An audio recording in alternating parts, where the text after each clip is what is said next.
Ba-da-ba-bum-bum-bum-bum-bum. Ladies and gentlemen, boys and girls, it's that time of year again. From Valvano running around to Danny and the Miracles, 68 teams will enter, and one will exit with their one shining moment. This is March Madness, and the teams have been dwindled down to a measly 16. Let's see how we got here. I felt I had to start with the selection show so I could send my letter to the NCAA and the Turner networks. Why the hell did you change the selection show? What was wrong with the way you're doing it before? I'm not really trying to recite the alphabet while saying who's in and who's not. Get rid of the stupid live audience, cut the part where you list all the automatic bids and at-large bids, sync the damn audio, and then we can enjoy a good selection show. And so the tournament begins with the dumpster fire that is the 16 vs 16 play-in game. Radford was not as worse as you, so you get to be the first team sent home. Nobody really watched anyways, so nobody knew that you were in the tournament.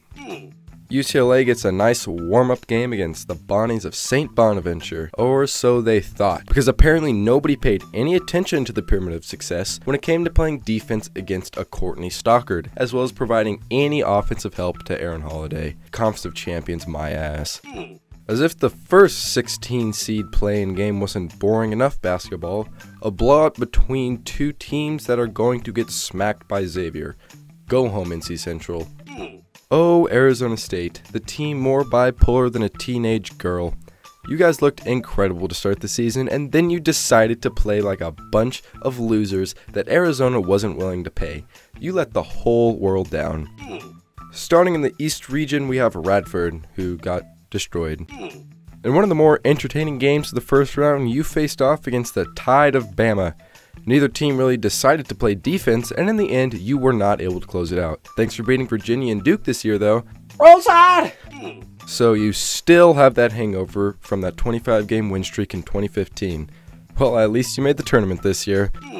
You lost? Connor, 45-year-old looking Frankham, dropped 27 points, and you still lost? If this game and joining the American Conference this year prove anything, is that you really are not as dominant as you appear. You need to eat your Wheaties.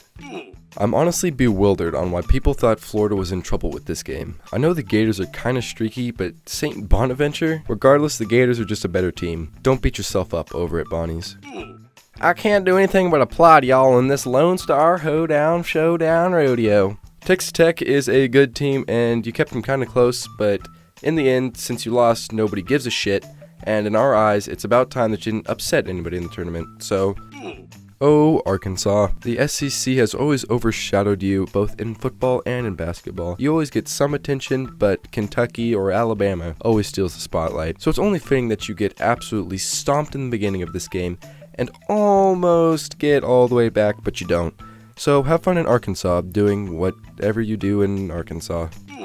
Oh, so you got destroyed. In other news, have you heard that fire is hot? I felt that you nerds deserved better than a 16 seed, but in the end you probably would have lost anyways. NC State probably would have done better trafficking drugs outside the goddamn White House than they did playing defense this game. While it was close, the Wolfpack proved to be outmatched by Seton Hall.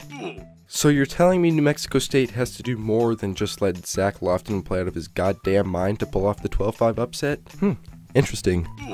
Charleston had all the pieces to win this game. They shot 10% better than Auburn, made the same amount of threes, and out-rebounded them. But they decided to turn the ball over like it was the AIDS epidemic. Garbage. Go home. War Eagle.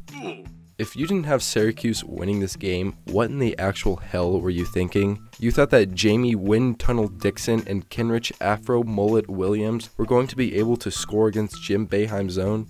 Give me a break. It appeared that you may pull a rabbit's foot out of your ass like you did back in the mid-2000s, but then halftime hit and you all took 5 shots of 100 proof. I think I've seen a group of 75-year-old dudes at the YMCA shoot better than you did in that second half. Good God. The Fighting Trey Youngs and his posse that shouldn't even be in the tournament enter the fight. We can now all say that we have won as many NCAA tournament games as that lollipop that got dropped on the ground. Sorry ESPN hyped you up more than Y2K, The Segway, and Star Wars Episode 1 combined. So you guys lost? Did you hear that heroin isn't really that good for you? It happened. Hell has placed orders for snowblowers. Dodgers pitchers are overperforming in October. Steve Harvey has shaved his mustache. a 16 seed has beaten a 1 seed. This Virginia team was different, they said. This Virginia team can score, they said. I laughed at all of you, and now I have the pleasure of saying this to all of you who believed in UVA. Woof, woof.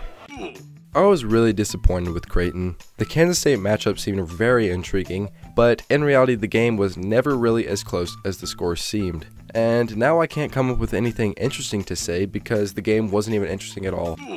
Why couldn't you have beaten Kentucky? Why? Kentucky didn't even make a 3. You still wish every day that you had Steph Curry. Go home, Davidson. You let us all down. While pay to win may be an effective strategy while playing 2K, it is not against Buffalo. You guys got annihilated in every sense of the word. But hey, you can't vacate any victories if you don't have any. The U was that close, but Dante Ingram wasn't ready to let the Ramblers die. Miami, you got marched. At least your football team is kinda relevant again.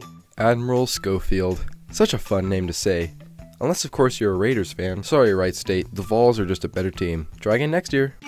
Shaka Smart is still paying back the basketball gods for that shit that he pulled a few years ago. Turns out the Longhorns are not back and will continue to get amazing recruits and do absolutely nothing with them. People said that you were the 15th seed with the best shot this year. It seemed possible, but the last time I checked, you can't play like hot garbage and still expect to pull off an upset. So you're just gonna go down as another statistic in the majority. Shout out to you, Norfolk State. Yippee! A 1 seed beat a 16 seed. Michael Porter Jr. proved real effective, didn't he? Couldn't have happened to a better team. I had such high hopes for you guys. Mike Dom is the poor man's Larry Bird. I planned on him carrying the Jackrabbits past the Buckeyes and then looking like a genius among all my bracket groups. Turns out you have to play at least a little bit of defense to win a basketball game, but at least you get Dom back, so you're gonna be here next year. I'll probably end up just as disappointed. Greensboro didn't really make this game close as much as Gonzaga let them keep it close. Gonzaga played like a damn tire fire, and all of the hopes and dreams of Spartan fans were eventually thrown into it. I can't believe that I actually thought Montana was going to win this basketball game. I would have rather watched somebody pull their own fingernails out than watch this sorry excuse for basketball. You had the recipe for success by holding Wagner to 5 points, but you decided to make a pressure cooker bomb and blow it up after the first 4 minutes of this game. This game turned out to be fairly enjoyable, but you get to join Baylor in the terrible rebounding and March Club after this one. Our final matchup of the first round featured North Carolina turning Lipscomb into their bitch. What a surprise. So I thought Bucknell shot terrible in the second half. Little did I know that you guys could top it. Truly a work of art. Roll Tide! Hello, welcome to Planet Earth, where good teams actually play good and not so good teams play not so good. It was fun while it lasted, Marshall.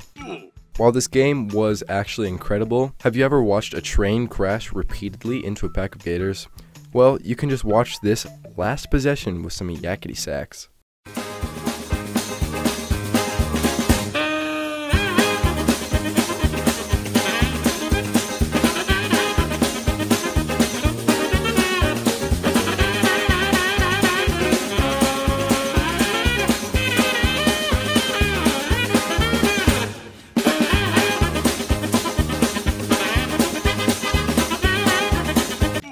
What else did you want? Haas was out, you shot over 50% from the field, but like so many this year, Purdue beat you from the 3-point line. Just imagine if Hayward's shot had gone in. But it didn't. Delgado played like Elijah and Kadeem Carrington almost single-handedly brought you guys all the way back. Have fun losing the first weekend again next year. Oh my god, you guys were curb stomped. I expected you to lose, but dear God, maybe try a little bit? War Eagle, I guess? Yeah, go home and join Providence. At least you beat Oklahoma. If I was a Michigan State fan, this game would probably give me PTSD. Syracuse made 1 3-pointer, shot 35% in total, and you still lost. You got 26 offensive rebounds, and you still lost. Where was Tom Izzo's God mode coaching in March? How did you lose this this basketball game. You are literally going to go down in history as the biggest upset of all time, and you still made it interesting against Kansas State. You won our hearts. Woof woof. All good things must come to an end, and you just didn't have it in you. Thanks for busting everybody's bracket this year, though. I give you Admiral Schofield and raise you Clayton Custer. Welcome to having Rick Barnes as your head coach. You can only be so good. I don't think I've ever seen a collapse of that magnitude ever. I think we need some yakety sax.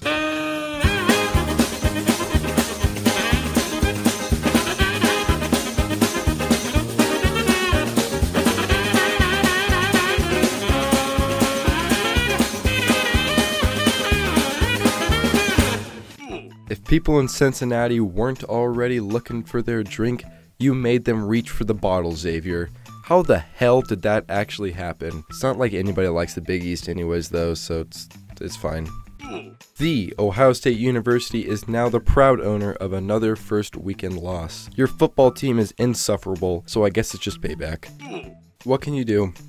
This was the best game of the tournament so far. Rob Gray definitely still needs a haircut, but can we all just let this sink in for a moment?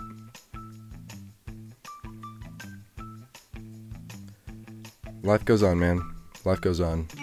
A&M decided to pimp smack you this game, North Carolina. What the actual hell happened? 33% from the field and 19% from 3. Roy Williams was probably more successful in ripping his jacket than you were this game. No back-to-back for you this year. So that leaves 16 teams. Let's take a quick look at them, shall we? Throughout the whole season and in the tournament, Villanova has dominated their opponents, which of course means that they're due for a choke job in the second weekend. You may be in the Sweet 16, but you haven't beat anybody worth anything yet. Villanova is a disciplined team that with a week to prepare will be ready for your press. Get ready to take those country roads back home. Tech has looked both impressive and unimpressive. Keenan Evans appears to be back at 100%, which will definitely make you a tough out, but there is an actual 7'2" giant standing in their way. You lucky little bastards got by Butler. If Haas is back, your game against Tech will be very entertaining to watch, but since all year I haven't believed in Purdue and the Big Ten, I don't think you're going to do it.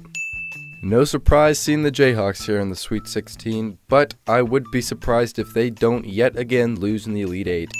With as much trouble as you had stopping New Mexico State's guards, I struggle to see how you plan on stopping the Jayhawks. How are you even here? St. Mary's should have been in over you. You snuck into the tournament and now you've snuck into the Sweet 16. A familiar opponent awaits you. Hey Duke, good job. You didn't lose in the first weekend. If you lose against Syracuse, I will actually laugh my ass off. Don't trip. I mean, choke. Thank God Grayson Allen's finally leaving. You assholes. You beat UMBC? I guess this is just your punishment. If you don't make the Final Four against these rec league opponents that potentially await you, something will have gone terribly wrong. If we needed any proof that there was a God, look no further than Loyola Chicago and the Fighting Sister Jeans. Everybody is rooting for you. You can do it. Please, dear God, we need somebody to beat Kentucky. 2 narrow escapes and here you are. You probably didn't expect to see Loyola Chicago as your opponent, so get ready. The world is rooting against you. So you don't have a go-to scorer, but you've beaten 2 solid teams already? You're probably going to lose to Gonzaga. Welcome back to the Sweet 16, Gonzaga. You have a fairly good shot to make the Final Four this year, so it's time to see if you can once again prove all of the doubters wrong. For those of you that still think Michigan is the team to beat, I couldn't disagree with you anymore. Michigan should not be here. If they play a decent team in the first round, they are going back home. If Houston makes some damn free throws, then Michigan would not be here. Mo Wagner has yet to play anywhere near his capability, and the rest of the team is playing like hot garbage. I fully expect for Michigan to lose to Texas A&M. While A&M has looked impressive, there is absolutely no way they are winning the national championship. At some point, there will be a team that figures out how to make a damn jump shot, and A&M will be sent packing. In my new and improved Final Four, I have Kentucky, Gonzaga, Texas Tech, and Duke. But the big question is, who's your winner? That's right, I have the Gonzaga Bulldogs avenging their second place finish from last year, but I'm just an idiot with a microphone, so what do I know? When the buzzer goes off, the numbers indicate that we get the big W. I pray for the other team, perhaps not as hard, but that's what people tell me. There's no place like home. There's no place like home.